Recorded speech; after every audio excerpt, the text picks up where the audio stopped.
and expanding access to justice across all our jurisdictions. We also acknowledge with gratitude our partners and delegates whose steadfast support and collaboration continue to advance judicial cooperation and justice reform across our continent. This summit, Your Excellency, under a timely and consequential theme, a justice system that serves, listens, and resolves. It challenges us to build systems that are not only efficient and accessible, but also responsive to the realities of those that they serve. Yesterday in Embu County, we reflected on community agency, restorative justice, and the transformative role of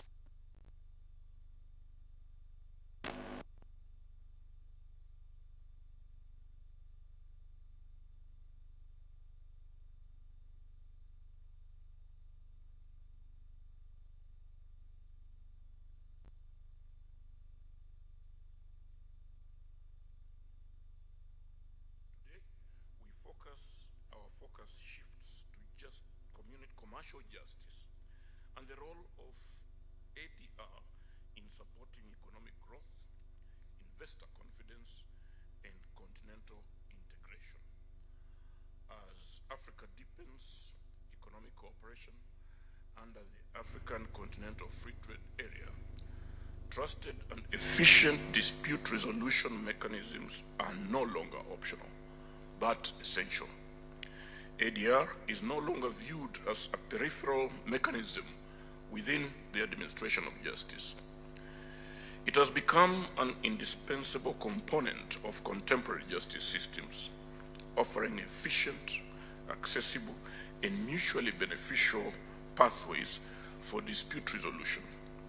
Through processes such as mediation, arbitration, negotiation, ADR facilitates the timely resolution of disputes, preserves relationships, enhances confidence in the administration of justice, and contributes to social and economic stability. In Kenya, ADR is firmly anchored in Article 1592C of our Constitution, which enjoins courts to promote alternative forms of dispute resolution. This constitutional imperative has been advanced through initiatives such as court-annexed mediation and alternative justice systems, policy, underscoring the judiciary's commitment to accessible, expeditious, and people-centered justice. As the Kenya Judiciary Academy, we remain committed to advancing ADR and alternative justice systems through judicial education, research, capacity building, and cross-jurisdictional knowledge sharing. By promoting excellence in judicial training and fostering strategic partnerships, the Academy continues to strengthen the capacity of justice sector actors to deliver accessible, timely, and effective dispute resolution. The discourse ahead presents an opportunity to reflect on emerging trends, exchange best practices, and identify practical measures for strengthening ADR frameworks. Through such efforts, we can advance justice systems that support peace, economic growth, and sustainable development across Africa. It is our hope that the outcomes of this summit will inform future reform efforts, strengthen collaboration among our institutions, and reinforce our collective commitment to accessible, efficient, and effective systems of dispute resolution across Africa. With those remarks, I warmly welcome you to the 3rd Africa Chief Justices ADR Summit 2026 and wish you productive engagements as we advance the cause of justice across our continent. I thank you.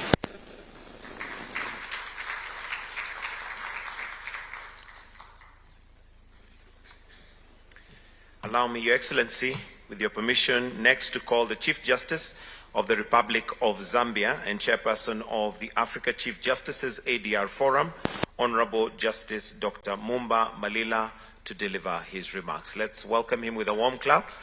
Welcome. Welcome, sir.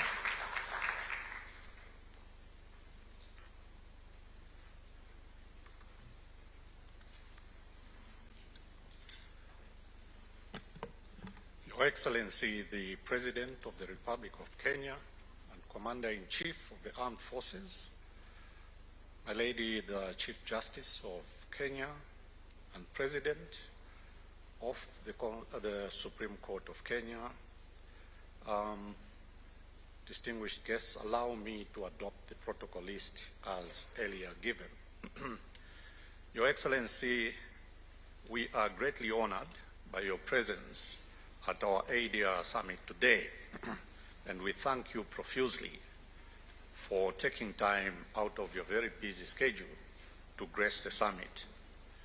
Our goal as the Africa Chief Justices ADR Forum is to make litigation the last resort, not a first response in resolving disputes. Our hand in this regard has been held by some cooperating partners, and these include Pepperdine University of the United States of America, who have journeyed with us right from inception, and the Chandler Institute. Allow me, Mr. President, to ask the Vice President of Pepperdine University, Dr. DeWatt, as well as Mr. Ron Chari from the Chandler Institute, to just stand. They are our partners. Please sit. By gracing this summit, you are sending a very clear message. Africa must choose to dialogue over delays. Governments, judiciaries, legal practitioners, and disputants must now walk through that door together. We want to make ADR the first door citizens knock on, not the last, because every case that clogs our courts is a business delay, a farmer unpaid and the family divided. With alternative dispute resolution, we shall unclog the arteries of justice. To be clear, ADR does not seek to replace the rule of law, it seeks to strengthen it. It does not undermine the judicial function, it complements it. Mediation, arbitration, negotiation resolve disputes faster, cheaper, and leave relationships intact. These ADR mechanisms are not soft options. They are strategic tools. They keep African business running instead of litigating. They keep foreign investors confident, but contracts here in Africa mean something. They keep communities together and instead assist in ensuring that they are not torn apart by battles in court. For Africa, it means much more. Investors have confidence, small-scale and medium enterprises survive cash flow shocks, and our courts can focus on matters whose nature or complexity truly need a judge's attention. Africa's clarion call is to move from aspiration to execution. Africa's development agenda will not be delivered by declarations alone. It will be delivered by institutions that turn political ambition into commercial trust, cross-border investment, and enforceable justice. And so we meet today at a definitive turning point. The continent has set its grand ambition. We have negotiated historic treaties, committed to regional integration, industrialization and embraced the promise of self-financing. Yet Africa's execution agenda is mathematically impossible without the deliberate institutional integration of our judiciaries. Development depends on capital, and outlay of capital demands confidence. Confidence, in turn, cannot exist without justice capable of protecting rights, enforcing contracts, and resolving disputes predictably. This reality underpins the Africa Continental Free Trade Area.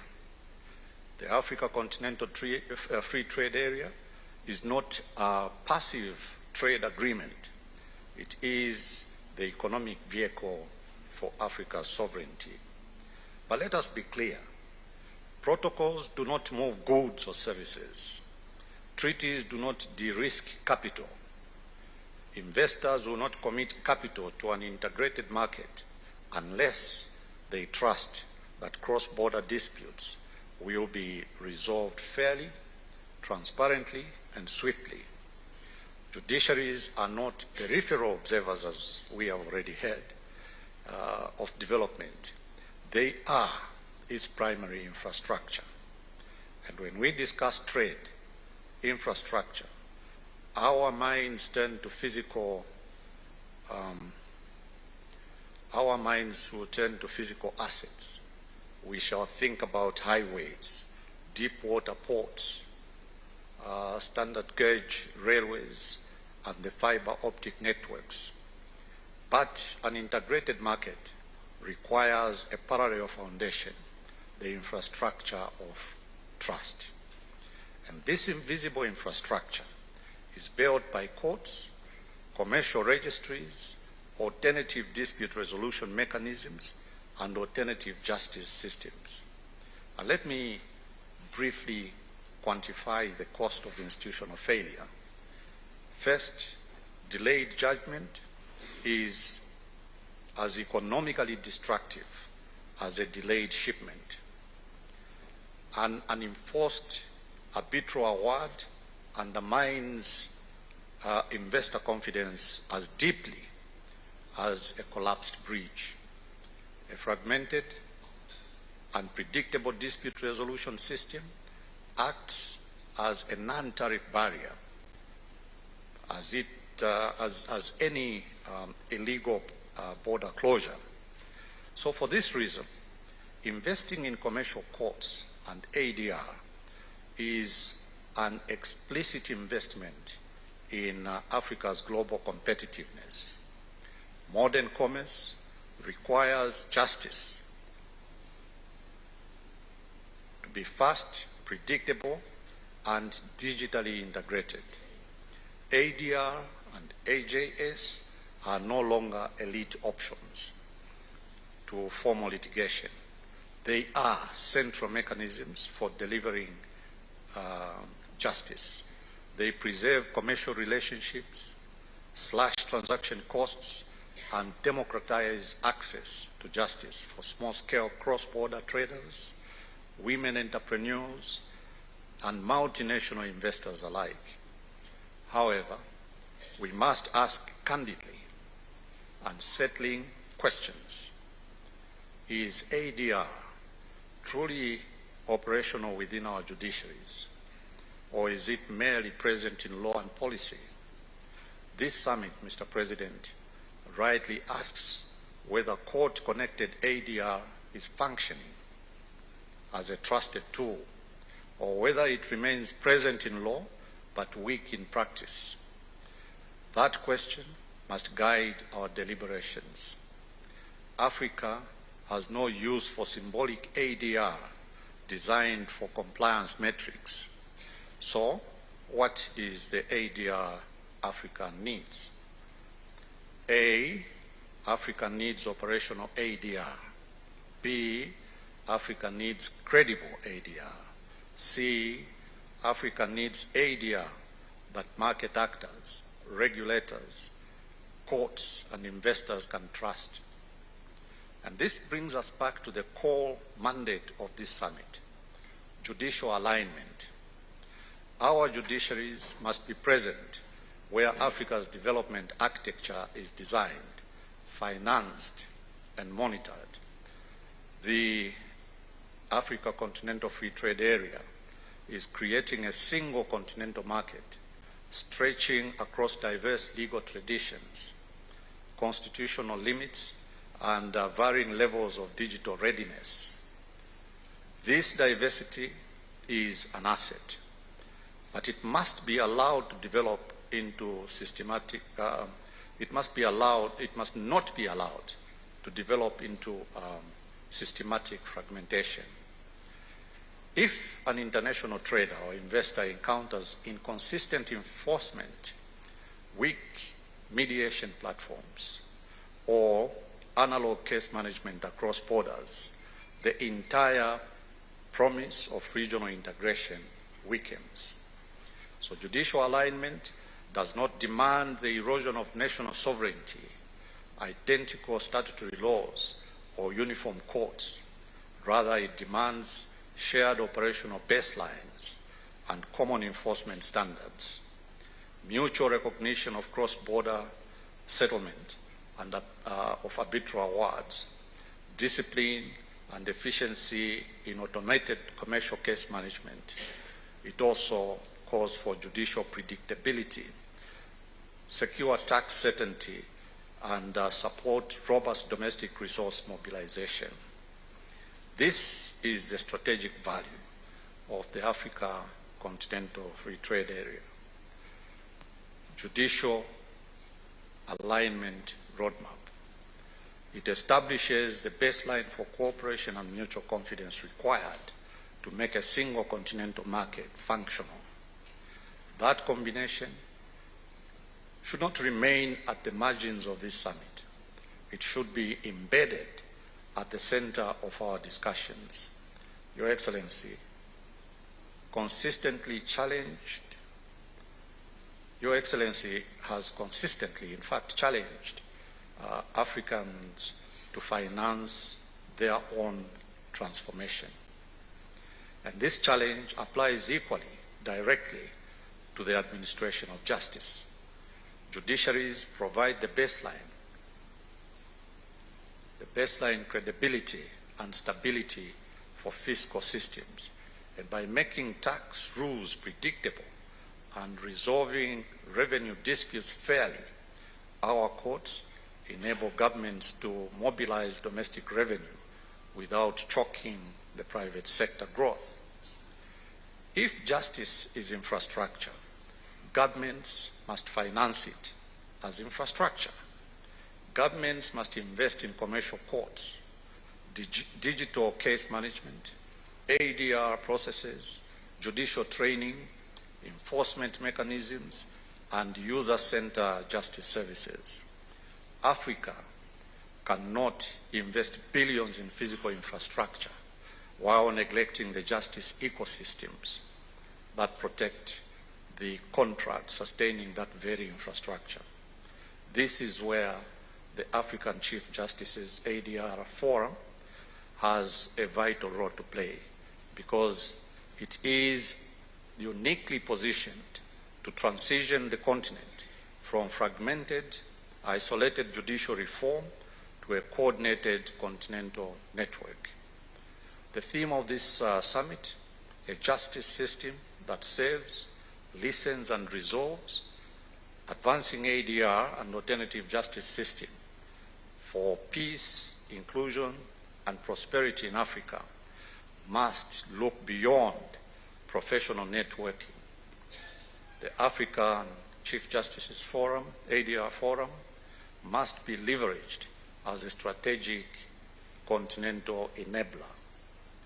If Africa is serious about economic transformation, its judicial leadership must sit at the main table where development priorities are budgeted, delivered, and evaluated.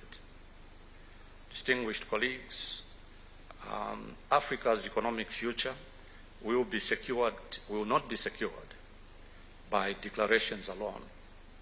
It will be secured by institutions that execute the Continental Free Trade Area requires roads, ports, energy, finance, digital systems.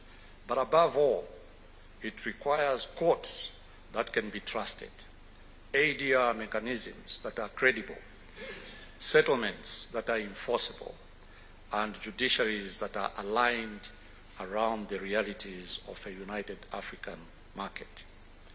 Your Excellency, the leadership of Africa collectively can make ADR the default, not the alternative, by supporting court-annexed mediation and general mediation, enforcing arbitration agreements, and mandating ADR clauses in government contracts. We will not just reduce case backlog. We will build a culture where Africans go back to resolve their problems at the table with speed, dignity, and wisdom, not only in the courtroom. A nation that resolves disputes wisely grows wisely. Let us choose dialogue over delay and settlement over strain. And may Africa be known not just for the disputes we have, but for how wisely we resolve them. So, Mr. President, we ask for your hand in this.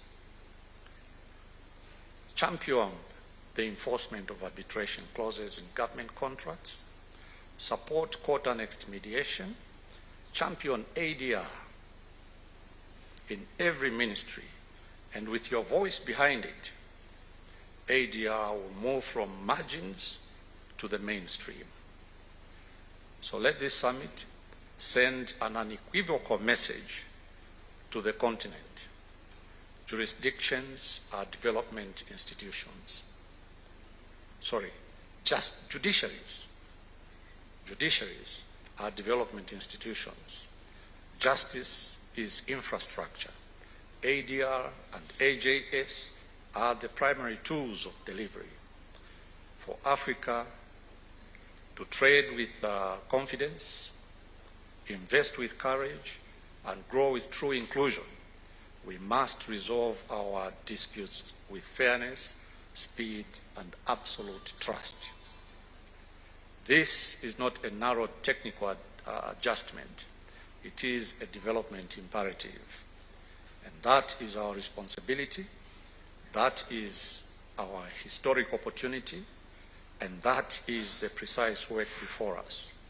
A strong Africa is not one that litigates more. It is one that resolves disputes better. Mr. President, I thank you very much for listening.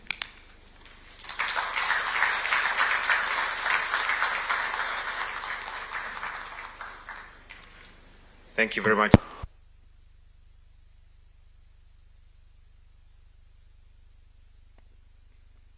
Honorable Lady Justice Martha Koome to deliver her remarks and in turn invite His Excellency the President. Why don't we welcome her with a warm clap? Welcome, Madam CJ.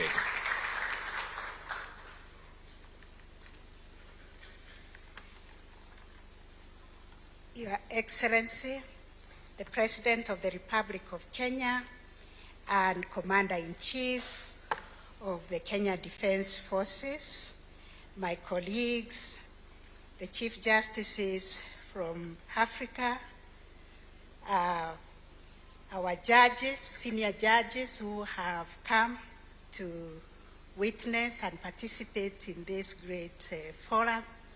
We have judges from the Supreme Court, Courts of Appeal, High Court. We have senior judicial officers. We have our Attorney General, and we have other very, very distinguished guests. Your Excellency, good morning, everybody. Yes, it is an honor, a great, great honor for me as the host Chief Justice of this forum, the African Forum of Chief Justices on Alternative Justice Mechanism. And I truly want to welcome all of you to Nairobi, the green city in the sun, for the 3rd Africa Chief Justice's Alternative Dispute Resolution Forum. I extend a very warm welcome to my brother and sister Chief Justices, judges, judicial leaders, ADR practitioners, scholars, and delegates who have traveled from across the Africa and beyond to participate in this important gathering. Your Excellency, before you this morning, we have the Honorable Chief Justice of Zambia, Dr. Mumba Marira, who has delivered the opening speech. We have the Chief Justice of Gambia, Chief Justice Hassan Jaro. We have the President of the East Africa Court of Justice, Mr. Nestor Kayombera. We have the Chief Justice of Malawi, Justice Musikamanda, who is also the chairperson of the East and Central Chief Justices Forum. We have Mr. Justice Peter Shivute, Chief Justice of Namibia. We have my sister. We were told Africa has 54 countries and only 5 female Chief Justices.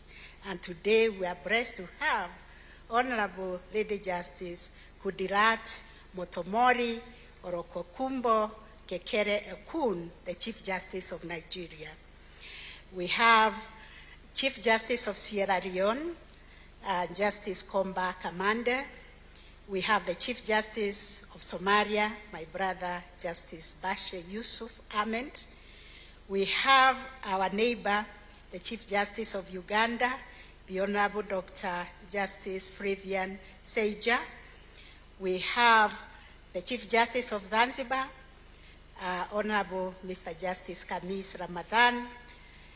We have the Deputy Chief Justice of Kenya, the Honorable Chief Justice Philomena Betemwiru, and the Honorable Deputy Chief Justice of Zimbabwe, Justice Pandington Garwe. We have Honorable Justice Hamed Yakub, representing the Constitutional Council of the Arab Republic of Sahrawi. We have the Justice of the Supreme Court from Senegal, Justice Diop. We have a retired Chief Justice Emeritus from Ghana. No, the Honorable Chief Justice of Rwanda and Ghana will be joining us virtually. We have the Honorable Lady Justice Mesa Asenaf, retired Chief Justice of Ethiopia. We have Chief Justice, retired Emeritus Justice Andrew Nyirenda of Malawi. We have retired Chief Justice of Rwanda, Emeritus Faustin Ntesirayo. We have our elder brother, also retired Chief Justice of Rwanda, Justice Sam Rugenge. We have our brother and founder of this forum, the former Chief Justice of Uganda, Justice Owine Doro. We have Justice of Appeal representing the Republic of Cameroon, Justice Theophilus Taxi, Honorable Justice Arufai Kweke, Justice Sarah Abdara, and Justice Fatma Rashid, representing the Republic of Tanzania.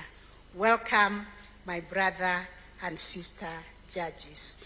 Your presence here reflects our shared commitment to building justice systems that are people-centered. Your Excellency, yesterday we had a field day to Embu, and the distinguished judges were able to see how NJS work at the community level, how we resolve disputes involving our people, build harmony, and bring restorative justice that is healing.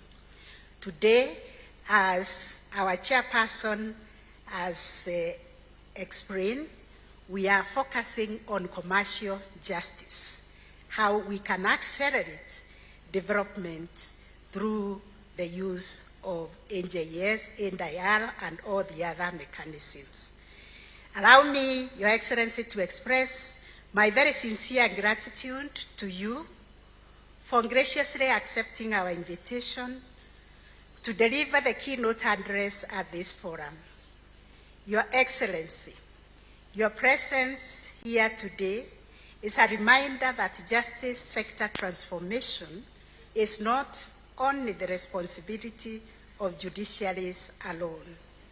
It is a shared national and constitutional endeavor that requires the support of all arms of government and the society at large. We, as judiciaries of Africa, are deeply grateful for your continued support of the reforms within the judiciary and the transformation agenda. Your Excellency and distinguished colleagues, we gather at a time when access to justice remains one of the defining challenges confronting our African societies. While our constitutions and statutes all promise justice for all, the lived experiences of many Africans tell a more complex story, like the story we were told yesterday from empirical research that here in Kenya, only 17% can afford to go to court, formal courts, and pursue justice in the formal justice sector. A whopping 64% are people who access justice through the alternative means.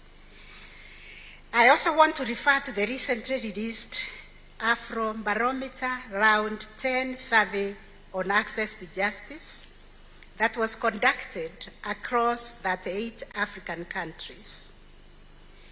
That survey showed only a half of citizens express confidence that ordinary people who are wronged can obtain justice in the courts. The survey also reveals another important reality, that millions of our people from the continent of Africa continue to seek justice outside the formal courts. Across the continent, many citizens turn first to our traditional leaders. They turn to our customary systems. They may be courts. They turn to community elders, the religious leaders, and other community-based mechanisms when confronted with disputes. These findings should not be viewed as a rejection of formal justice systems. Rather, they remind us that for many Africans, justice is not merely a courtroom event. The findings challenge us, Your Excellency, as judicial leaders, to broaden our understanding of justice and to create pathways through which disputes can be resolved quickly, fairly, affordably, and in ways that strengthen rather than fracture our communities. In Kenya, and in accordance with the Constitution, our response has been guided by the conviction that courts alone cannot meet the skill and diversity of justice needs in society. While courts remain indispensable guardians of constitutionalism, human rights, and the rule of law, they are not the only legitimate pathways through which justice can be achieved. Yesterday, Your Excellency, many of us had the privilege of attending AJS conference in Embu, and that engagement reminded us that Africa possesses very rich traditions of dialogue, reconciliation, and restorative justice. The significance of NDR extends beyond social justice. It is increasingly becoming an economic imperative. As Africa continent deepens regional integration through the Africa Union Agenda 2063 and the African Continental Free Trade Area, which is now expanding and bringing commerce in our borders, it attracts new investment. The efficiency of our dispute resolution system will directly influence our economic competitiveness. NDR, Your Excellency, reduces transaction costs, preserves commercial relationships, and enhances confidence in the business environment. In this sense, commercial justice must be viewed as a form of economic infrastructure. Indeed, the theme of this forum captures a very profound aspiration for African justice systems. We seek justice systems that serve rather than intimidate. We seek justice systems that reason rather than dictate. And we seek justice systems that resolve disputes rather than merely process them. I therefore encourage us to engage candidly and ambitiously. Let us share our successes and our challenges. Let us learn from one another's experience, and let us work towards a common vision in which every African can access justice that is timely, affordable, fair, and transformative. I am confident that our deliberations will produce practical recommendations and a strong Nairobi communique that will communicate to the entire Africa and the world, and that will contribute meaningfully to the future of justice transformation on our continent. Once again, my fellow colleagues and Your Excellency, I welcome you all to Nairobi and wish us fruitful deliberations. Thank you, and God bless you. And now, it is my great honor and privilege to invite His Excellency, the President of the Republic of Kenya and the Commander-in-Chief of our Defense Forces, to come forth. Please let us be upstanding as we welcome His Excellency to come and address us. Welcome, Mr. President.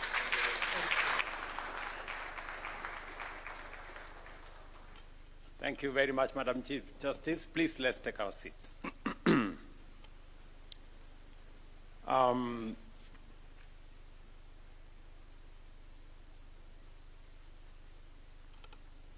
The Honorable Chief Justices, Honorable Judges, distinguished delegates, ladies and gentlemen, good morning.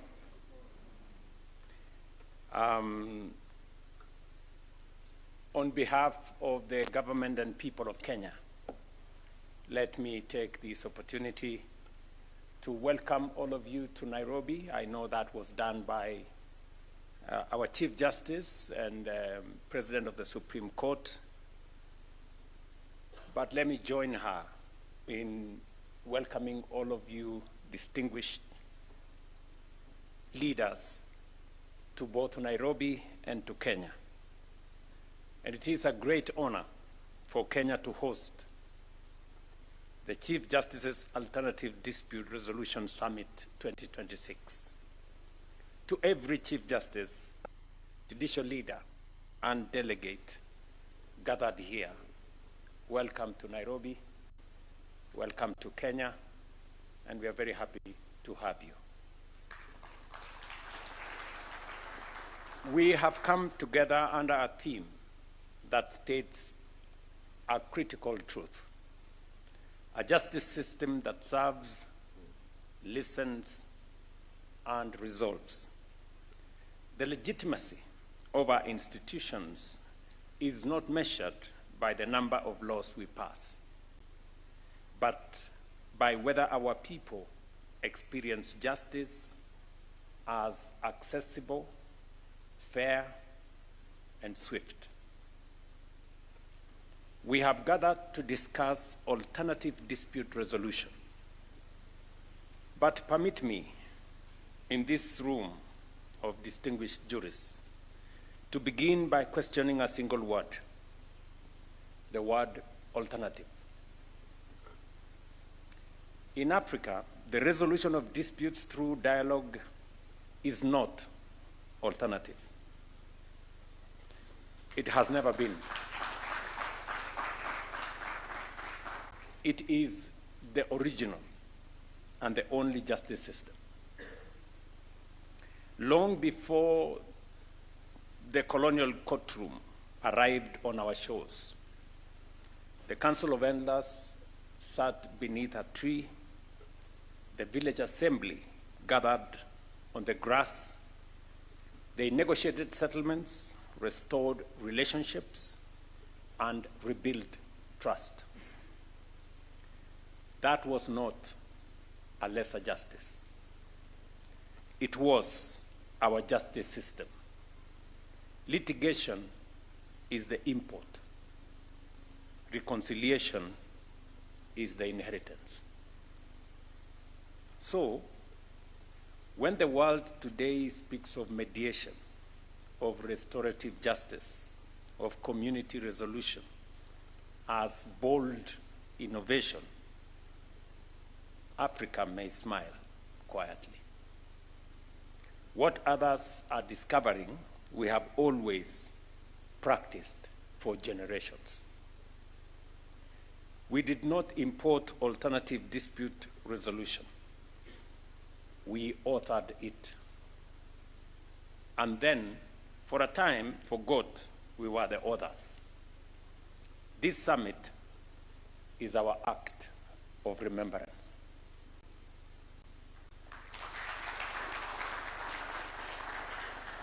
Consider the most powerful example our continent has ever produced.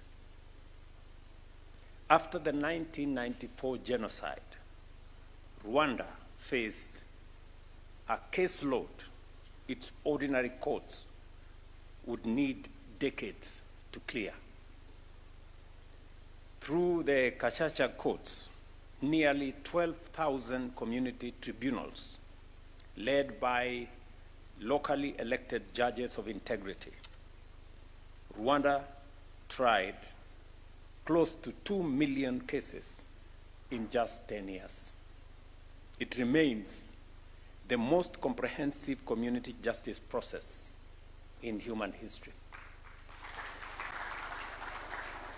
In Kenya, our 2010 constitution anchored alternative dispute resolution into our supreme law, directing our courts to promote reconciliation, mediation, arbitration, and traditional dispute resolution.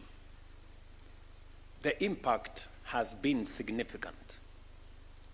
Through the court annex mediation, millions have been returned to our economy, and over 8,000 relationships among disputing families have been restored since 2016.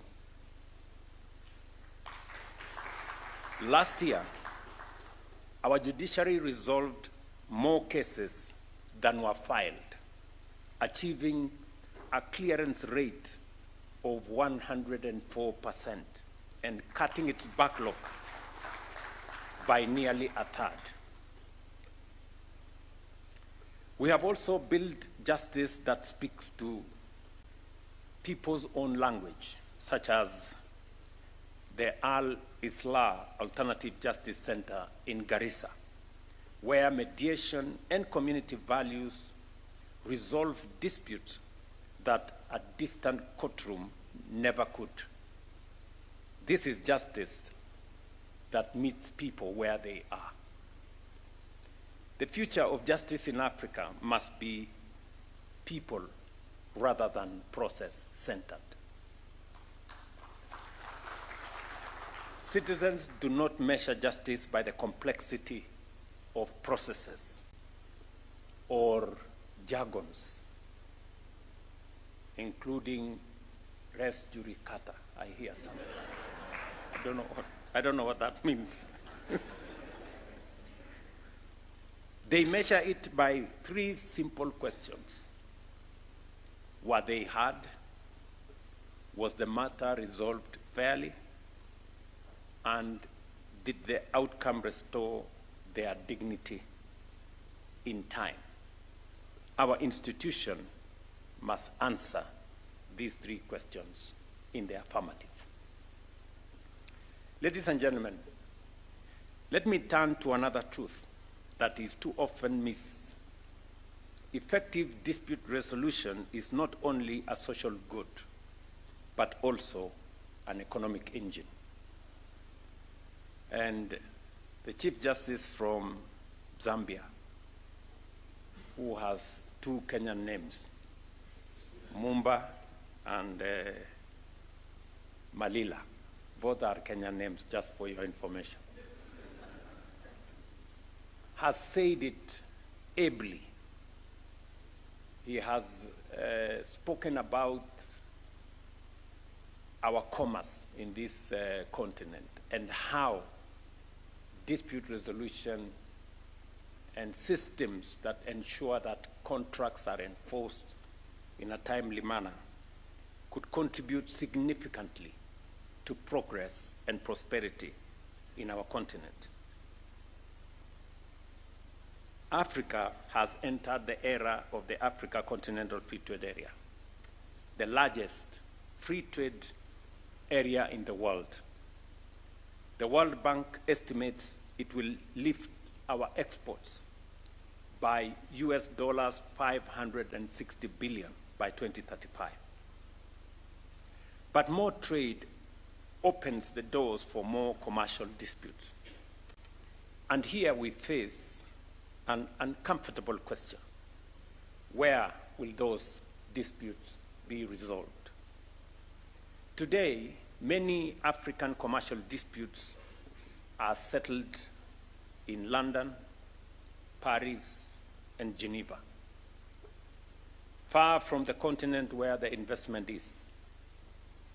African arbitrators make up fewer than 8% of appointments in the world's leading arbitral institutions.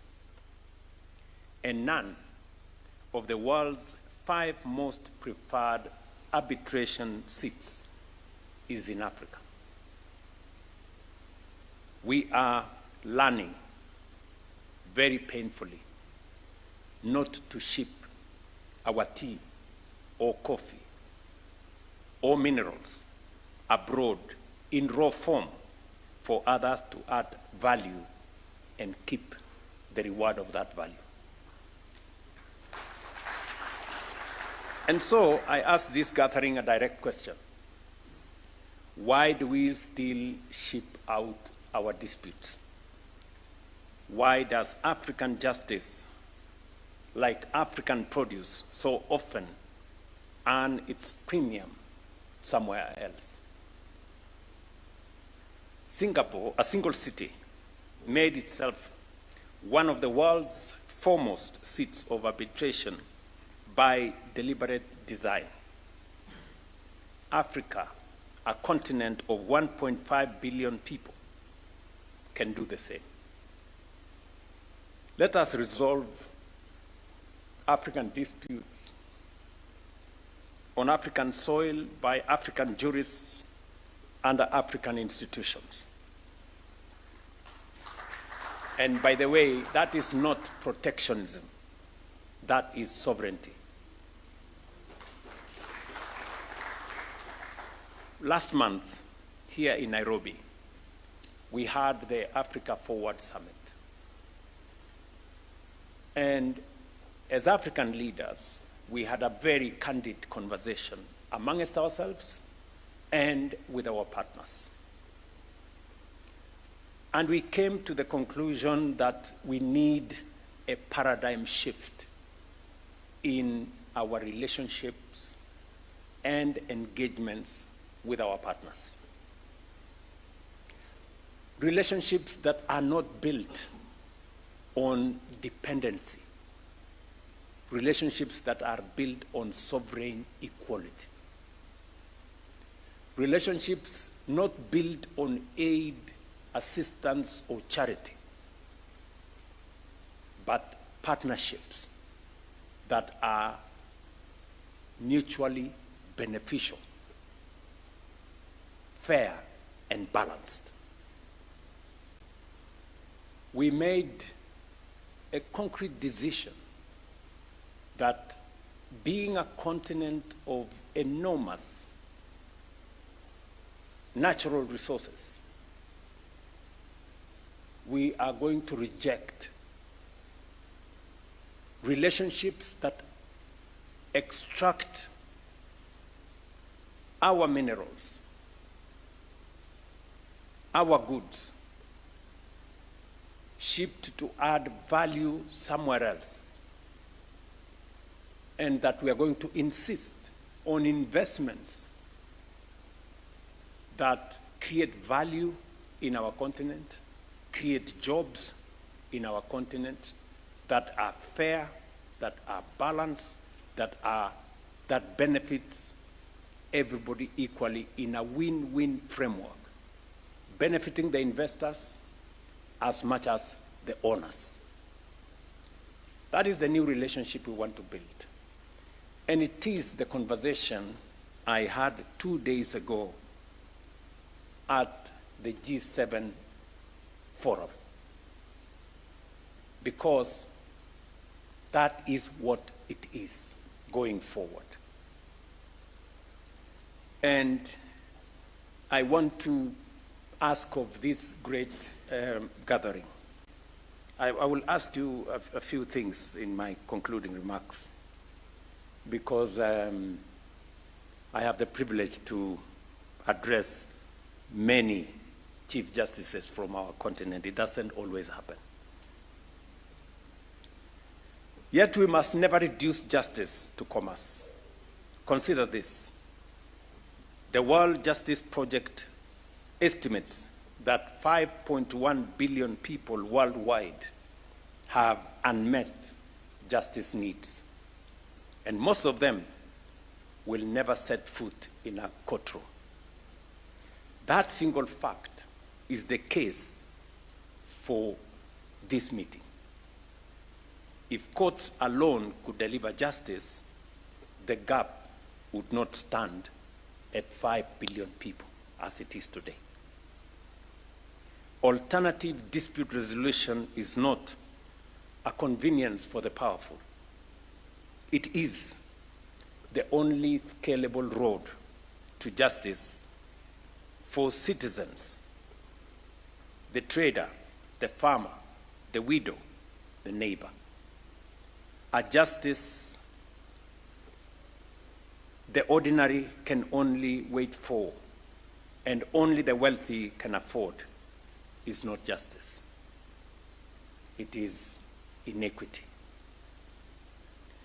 The changes before, or the challenges before our judiciaries are shared. So then must be our solutions. This summit is Pan-African judicial diplomacy in action, building common standards, advancing constitutionalism, and proving that the future of justice in Africa cannot be shaped in isolation. It must be shared.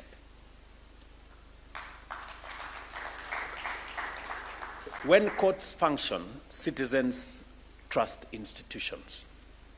When rights are protected, societies are stable. When disputes are resolved in peace, investment and prosperity follow. Judicial leadership, therefore, is not merely a legal duty. It is a developmental responsibility. But leadership cannot deliver on conviction alone. Across our continent, judiciaries confront rising caseloads, rising expectations, and rapid technological change. But too often, within shrinking budgets. If we ask our courts to be engines of peace, investment, and cohesion, we must equip them for the task. Funding our judiciaries is not an act of generosity. It is a strategic investment in stability and growth in our infrastructure, our technology, judicial training, in alternative dispute resolution programs, and alternative justice systems. I therefore make this undertaking before you that I will rally my fellow African heads of state and government to recognize strong, independent judiciaries as a continental priority deserving adequate, predictable funding and firm policy support. And when I say so, I know Madam Chief Justice here will be my witness. We have worked together with the Kenyan judiciary. I did make commitments to work with an independent judiciary. My first act as president was to appoint and swear in judges that had not been sworn in for some time. I also undertook that I was going to the extent possible with competing interests, support the judiciary with budget. I know I haven't measured up to their full expectation, but we have kept pace. In fact, in the last 3 years, the judiciary has hired, and I have appointed 92 judges, the highest in Kenya's history by one president. And we have done so because we believe that it is the right thing to do. And as a result, we are beginning to see results. As I just said, for the first time, the judiciary reduced their caseload by almost a third and have actually resolved more cases than were filed. So I think we are making progress. And I say this, and I can vouch to any leader in our continent that there is value in investing in our judicial system. There is value in having an independent, professional judiciary that can adjudicate matters in a manner that benefits the country. I have undertaken some of the most difficult policy positions in Kenya.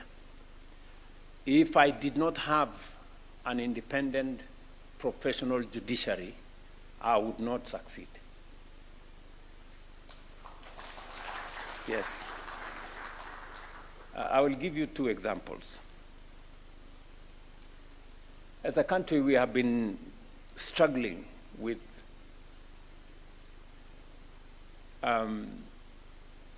housing and citizens living in squalor. Just for numbers,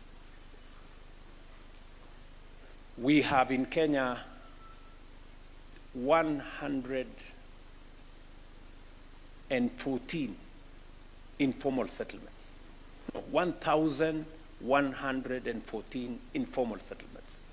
We have 7 million people living in slums. It is not something that I should say, but that's what it is.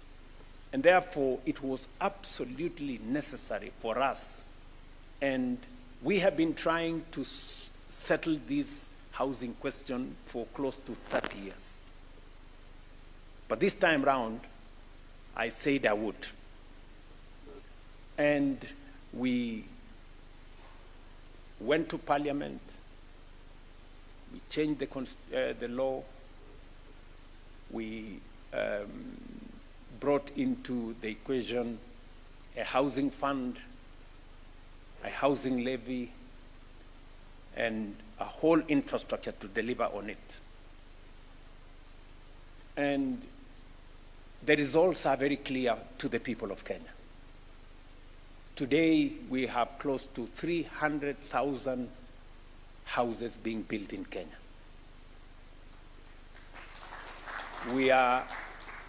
We've hired 640,000 professionals, architects, engineers, quantity surveyors, electricians, masons, carpenters, name them. And the skyline of Kenya today, if you go to any city in the Republic of Kenya, we have 200 active sites in different parts of Kenya. The skyline is changing. But even with that, there are people in court who want to stop it. If we didn't have a professional judiciary, we wouldn't have moved an inch. And the question you ask them is, our Constitution is explicit, as the lawyers would say. Section 43 of our Constitution mandates government to house every Kenyan in a dignified manner. But there are still people who go to court. So what am I saying? I'm trying to say, just imagine if we didn't have a professional judiciary. There would be people who would want to stop us from carrying out our constitutional duty. I would say the same. Even up to now, 3 years down the road, with the houses contracted to 20th floor, 15th floor, there are still people in court struggling to stop. So I can tell any leader anywhere that a functioning judiciary is a resource, is a national resource for development, not just a dispute resolution mechanism. Last week, just to give you what we are also trying to do, that is not necessarily in legal language or in legal framework. With the Chief Justice and other leaders last week, we received regulations and a framework for us to compensate some of the people who were harmed when they were participating in protests and petitions. We decided that, you know, we are a society that must live with itself. And there are things we can do to create a much more harmonious society. And that process will be undertaken. We all agreed as different arms of government, the legislature, the executive, the judiciary, that this is the way to go. Our judiciary actually provided the framework and advised us that this is how you can go about this exercise. And it is creating greater harmony beyond what ordinarily would be matters that can be taken to court and litigated. So that there is room for nuancing, you know, and making sure that we can move together. Let me, however, task you, and forgive me for this, and I have no fees to pay for it. You have spoken very well about what a justice system can do to development in either a nation or even in our continent. And I want to really thank you Justice Mumba, for your statement. Because it is the case I have been making with our colleagues at the Africa Union. When they tasked me with championing the reform of the Africa Union, I undertook to do 3 things. Number 1 is to make the Commission, which is the executive arm of the Commission, a fit-for-purpose organization by making sure that it has the levers and the power to be able to execute what we as the people of this continent want, and that it does so in line with the aspirations of our continent. And the second thing that I really wanted to achieve is to have a working parliament for purposes of accountability. Today, there is a disconnect between the Pan-African Parliament and the African Union. The Pan-African Parliament does not approve the budget of the Commission. It does not approve appointments. It's completely, there. And third and most important thing is accountability. As we talk, we do not have a functioning African Court of Justice.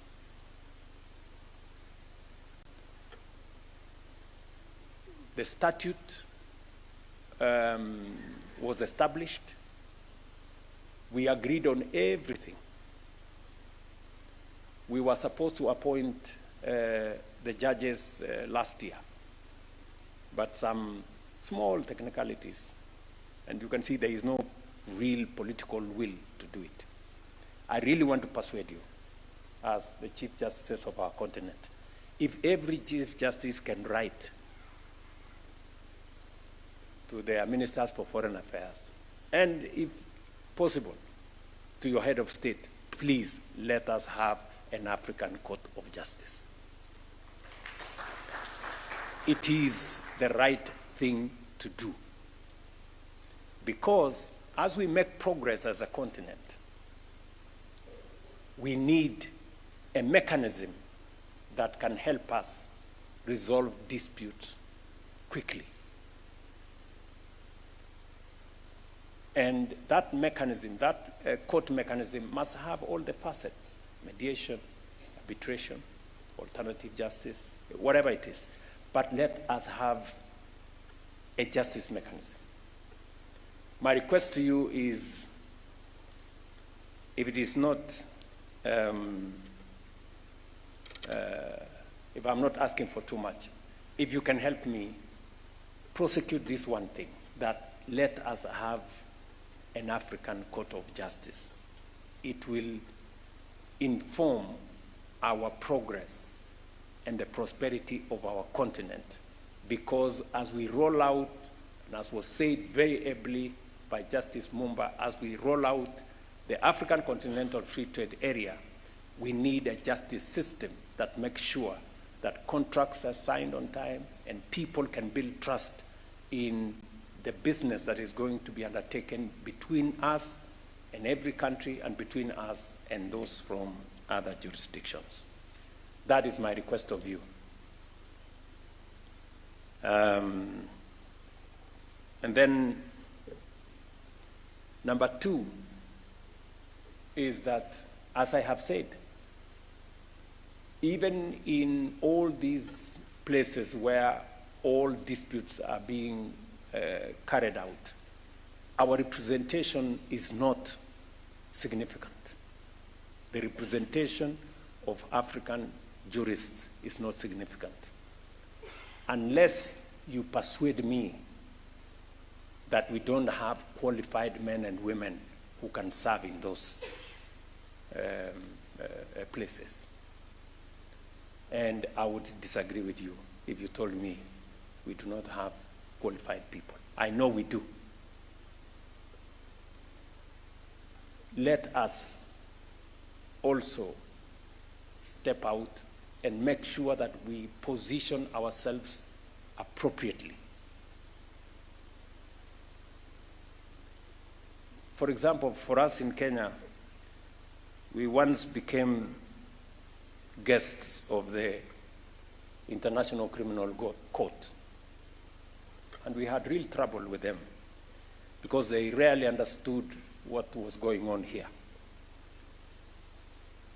And that is why I am sure one of us, Justice Njoki Ndung'u, decided that maybe it is time for her to go and serve in this court and explain and so that the court can understand African perspectives on some of the things that we are doing.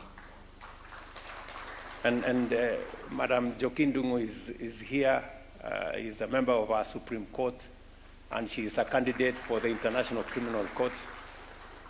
I am not campaigning for her. I was just saying that she is a good candidate, and she carries a lot of experience from Kenya. She was a member of parliament with me, so she knows the nuances of politics, and she's been a member of our Supreme Court.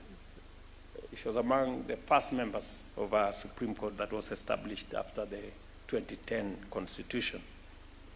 And it is good to encourage as many of us as possible to participate in the justice systems that exist so that African perspectives can be part of what becomes the dispensation of justice in our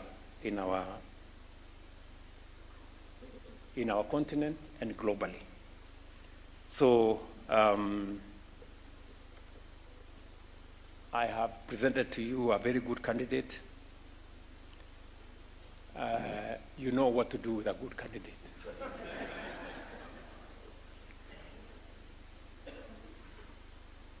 And I really am very happy this morning to be part of this occasion. And as I conclude, let me reiterate that the people of Africa are asking for justice systems that serve, that listen, that resolve, and that restore.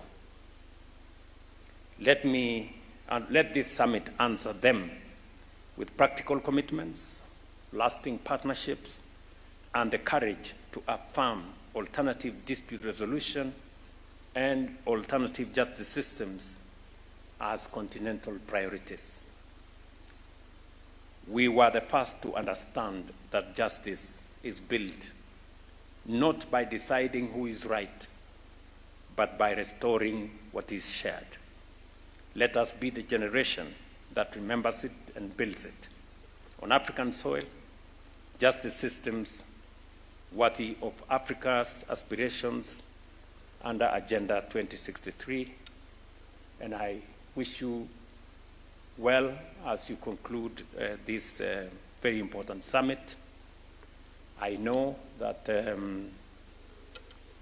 we were supposed to start this function at 10 in the morning. I came early. I apologize for disrupting your morning.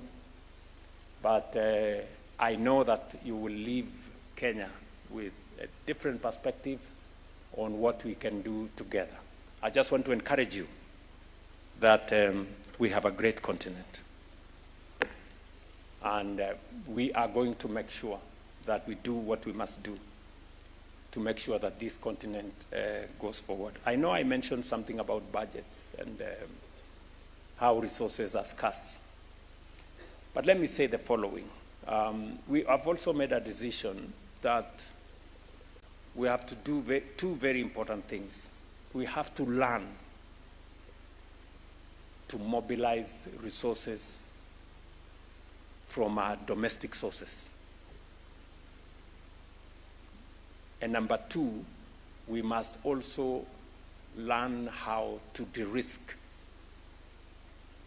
ourselves so that we can access markets that then give us additional resources. One of the outcomes of the G7 summit that I attended, and was as a result of the Africa Forward Summit resolution that we carried here, is that because in our continent we have capital. What is lacking is not money. What is lacking is the infrastructure to mobilize and to deploy that capital. Just for your information, in Africa, in pension funds, in insurance funds, in our central bank reserves, in Africa, we have $4 trillion. But that money is not invested for the benefit of our continent. Most of that money is in New York Stock Exchange, London Stock Exchange, and those places. So what we agreed as African leaders is that we are going to build our own African multilateral financial institutions. Afreximbank, Africa Development Bank, Trade and Development Bank, Africa Finance Corporation, RTD, and all the other institutions. And number two, we are also going to have a de-risking mechanism. And that was my pitch at the G7. I was telling our colleagues at the G7 that we're not looking for money. We have our own money. We have $4 trillion in this continent. What we are looking for are friends who are ready to work with us with guarantees so that we can de-risk our resources and mobilize them for the development of our continent. We have done it in Kenya. It is possible to be done everywhere else. So this is what we want to do together, and I want to encourage all of you as you go back to our African countries that we can do this. Others have done it, we can do it, and maybe we can do it even better. Thank you very much. My very best wishes. Thank you so much. I'll request Your Excellency kindly to allow me for a few minutes to take a photo. May we kindly resume our seats and invite the CJ on stage, the DCJ.